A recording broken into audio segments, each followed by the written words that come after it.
Okay, number 6. John 8:58, Revelation 1:8. Ibasa. Si Yeshua mingon ngadto kanila, sapagkat tinuod, ako mag-ingon nga na kaninyo, sa wala pa si Abraham, ako mao. Okay. O mo bitaw ning dako kay ning contention diri hapit batuhon diri sa rabon ni Yeshua. Kay niingon siya diri before Abraham was I am. O mo bitaw sa 59, then they took up stones to throw at him. But Yeshua hid himself and went out of the temple.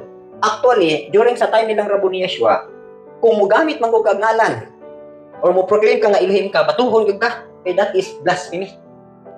Nya kay si Yeshua tinuon man gyud siya nga before paniabot si Abraham naa na siya.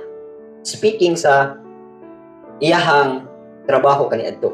Kay during the sa time na katong nagbisita si Aba Elohim, actually katong nagbisita bitaw kang Adam o kang Haba dito sa garden, dili mo to si Aba Elohim, si Yeshua man to. Oh, in the form of kwan pa